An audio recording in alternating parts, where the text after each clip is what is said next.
F Coindesk. Well, not really F Coindesk, but it is interesting to say as the trial of Kleinman versus Wright begins, Coindesk is covering it like any other mainstream media article, as if they didn't know anything about Wright and his history of scamming the Bitcoin industry. They walk in like a noob. Is this the kind of coverage that we need from Coindesk? This blind, mainstream media esque idiot coverage. Dan, Eve, what about Coindesk and their strangely neutral take on an obvious scammer who has been attacking the Bitcoin industry for years? I think it's insanity to say like that. Didn't the article, like the headline was something like the around the ownership of the 1.1 million Bitcoin, and anyone who knows Bitcoin knows how ludicrous that is. A court case over the ownership. There's one really, really, really, really, really, really, really easy way to prove ownership with Bitcoin. It's by signing a private key or sending some of that Bitcoin. Otherwise, you don't own the Bitcoin. Like, it's not like the judge can go, "Oh, I order you, blockchain, to give Craig the Bitcoin." Go on, you just give him the Bitcoin. Then no, it doesn't work that way. Like, you need the private keys. And you know what Craig Wright is, he's come up with. Obviously he's been caught out multiple times being a fraudster, and I will say very quickly, when I was sitting in front of me at a Bitcoin powwow dinner in London, Satoshi's probably dead anyway. So I really don't think it's him. Right in front of me, less than a meter away, and loads of people were there.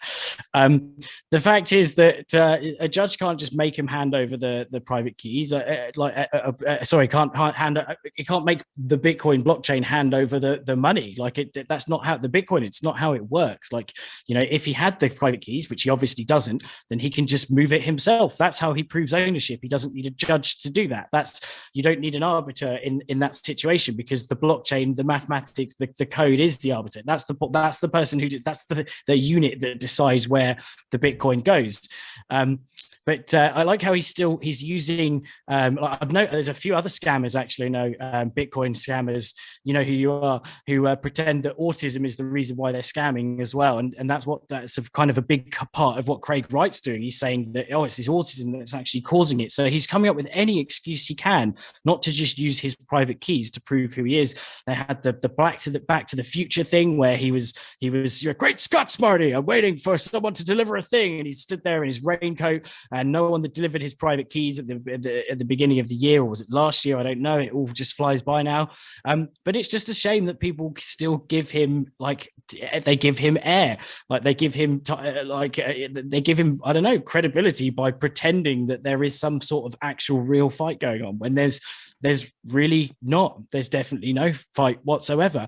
Wasn't it Arthur? Is it Arthur Van Pelt who was, so after Craig Wright said, "Oh, he applied for the intellectual property rights of the white paper," and people were like, all the Bcash guy or BSV folks were like, "Oh, that means it's truly the guy." But anyone can do that. And I think Arthur Van Pelt was someone, he himself actually applied for a Bitcoin copyright of the white paper.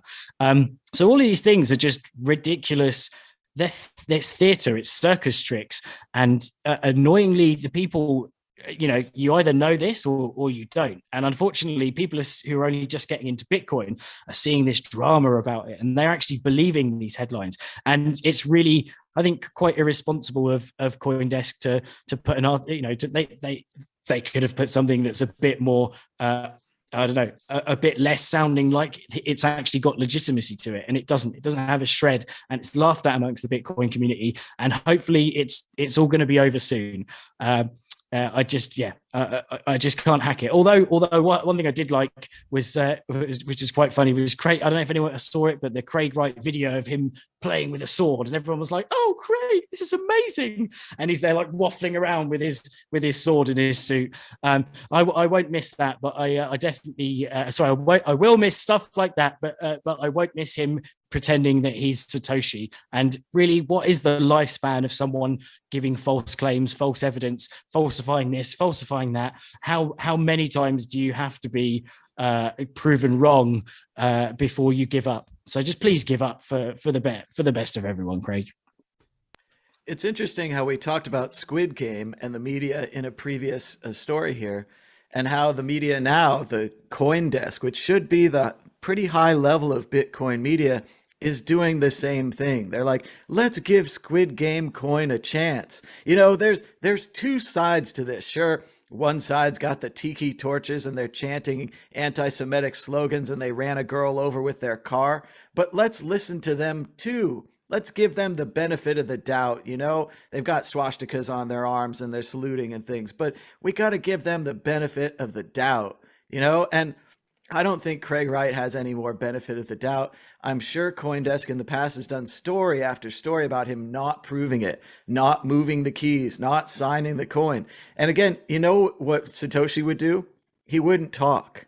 He would be out enjoying his life with his billions and billions of dollars, and he wouldn't be talking. He wouldn't be in court. Could you imagine if you had billions of dollars and you went to court? What are you trying to prove? Who even cares? You know what you did. If you are Satoshi, if you are the creator, you don't really have to go out there and prove it and be like, oh, I did this, I did this. The real creator kicks back with his feet up and doesn't bother with this court case legitimacy nonsense. I doubt this very much, and I'm very disappointed in CoinDesk once more, as I was disappointed in CoinDesk many years ago as Mad Bitcoins when they did an article comparing Bitcoin to Napster, when it was very obvious that Bitcoin was BitTorrent. It was distributed. It didn't have a centralized server. It was just a very bad analogy. And now it seems 5, 6, 7, 8 years later, nothing's changed. Still nothing coming out of Coinbase. Apparently this person graduated in 2021. So it doesn't seem that they're very familiar with the working world, and they're not very familiar with Bitcoin or Craig Wright. Adam Meister, your thoughts about Coinbase's friendly coverage of Craig Wright? CoinDesk. Let's definitely get that right. Well, you know, it's you were saying he should give up because people aren't going to fall for it anymore. No. He's got a cult. At least 10% of the people out there will keep expecting him to do what he says he's going to do. You might remember that in 2019, people were like, just wait until the start of 2020. Just wait until the start of 2020. He's got a big secret. He's got a big reveal. Dude, we're like almost at 2022 now, and they still believe his nonsense. He knows he can get away with it because he's psychopathic, I guess, or a sociopath. I don't know. Whatever one. Keep on lying and lying because 10% of the people are going to fall for it. So, Thomas, your comparison of the Squid Game, I thought you brought up the Squid Game story and this story to contrast it to show how it's the same darn thing. The mainstream media of cryptocurrency, of Bitcoin, at sometimes is just as disgraceful as the mainstream, as the regular mainstream media. They are algorithm slaves, okay? The reason they are printing this story is because they know they can get clicks. That's all. That's all they do.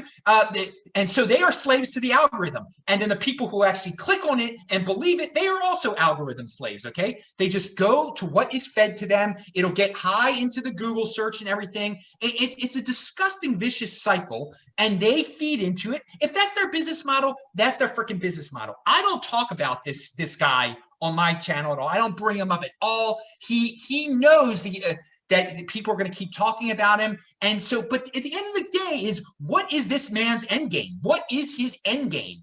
And what it is to, keep on getting in the news for these bogus trials and these bogus lies. But eventually that his cult members will be like, okay, it's okay. Since he's really Satoshi, we will give him the Satoshi coins of BSV.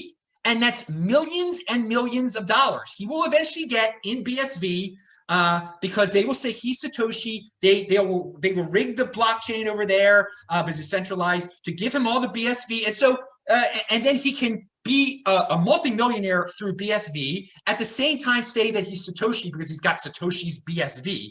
If these dudes want to cover altcoins, here's something for you. If you want to cover altcoins or forks of Bcash, because all BSV is a fork of Bcash. Do you guys know that the other fork of Bcash is worth more now than the BSV fork of Bcash. Not Bcash itself. The ones that came up, the one that Amari is in charge of. It's called eCash, also, right? The one that was it was Bcash ABC, then it became eCash recently. Even that is worth more than this freaking BSV thing. Yet CoinDesk feels the need to cover the guy who's in charge of the 50th most valuable cryptocurrency out there. One of these random fork of Bcash is all this thing is. But his end game is to get millions of that random fork of Bcash and become rich off of all the sucker cultists that are out there. And yes, so everyone that keeps talking about him are giving him this, lending credibility to his less than legitimacy, but still, he knows exactly what he's doing here. And just all these algorithm slaves, don't be an algorithm slave.